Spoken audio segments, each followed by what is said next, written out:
Hey guys, Ms. Peterson here, and welcome to a very short Physics in the Universe lecture on atomic structures and symbols. We'll be going over what an atom is and how we write isotope notation using the periodic table.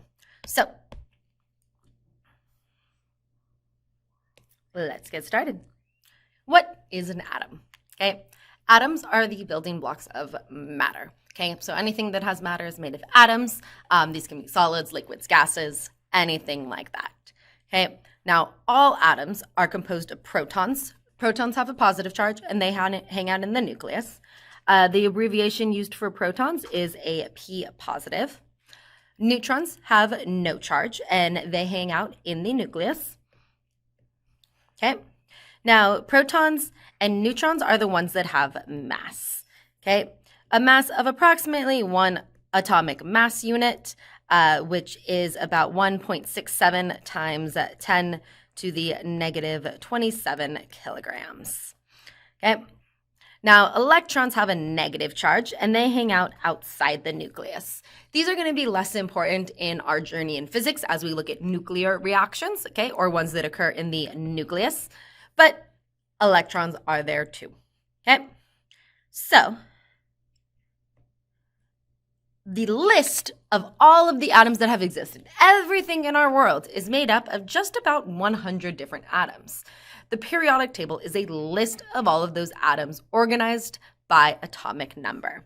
Now, if we look at the periodic table, okay, this number on the top right here is the atomic number.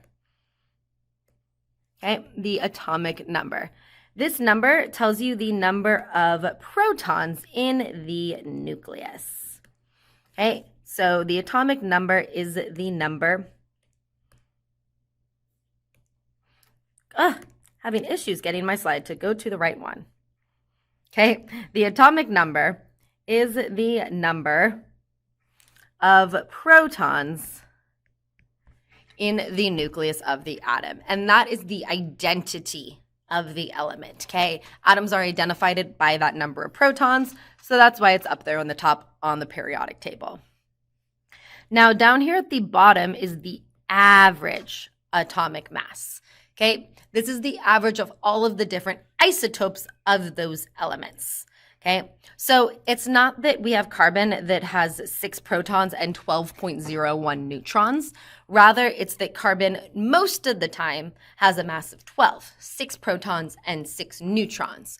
However, some atoms of carbon have extra neutrons, so maybe a mass of 7 or 8, and that pulls that average up, okay?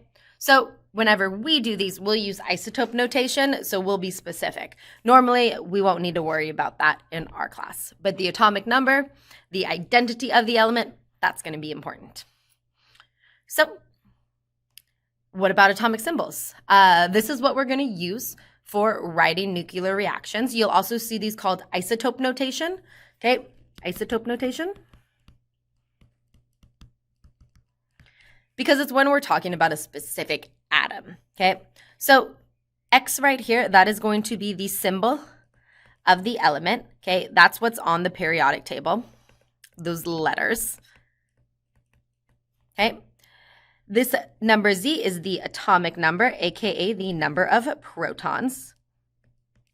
Okay, so number of protons, not hashtag. Where A is the mass number, so it is the number of protons plus neutrons. So protons plus neutrons. Okay, and sometimes you will see symbols with a Q up there. Now that Q represents the charge. Okay, so protons are positive and electrons are negative. So if you need to calculate the charge, you can always calculate it by the number of protons minus the number of electrons. You can also think of it as how many more protons it has if it's positive or how many more electrons it has if it's negative. Okay, so that's our atomic symbols. Let's do some practice decoding those and writing them. So first we have element C. Now note, a lot of these symbols won't have the charges, okay? If it's not important, we tend not to include it. So I want us to get used to looking at these symbols that have different things missing, okay? Now, if the charge is missing, that's going to be because it's not as important. So if we're determining the number of electrons, we're going to assume neutral unless told otherwise. So when things are neutral, that means their number of protons equals their number of electrons. So, if you subtracted it, it would be a charge of 0. Okay, so this is C. You go on the periodic table, you find number 6C.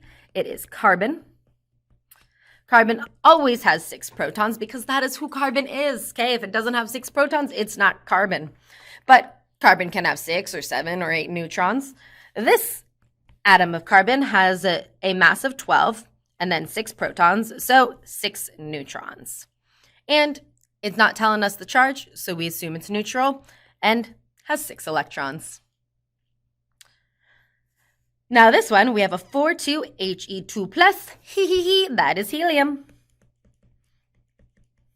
Okay, helium is atomic number 2. So it has 2 protons.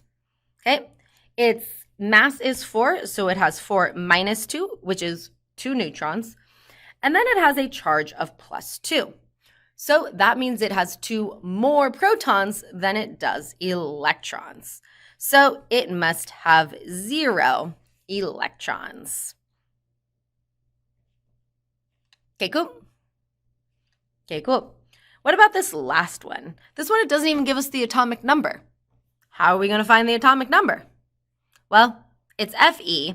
So Fe is iron on the periodic table, and it is atomic number 26. Okay, so this is iron, and it is atomic number 26. The 57 is its mass, so we have 57 minus 26, which is 31 neutrons.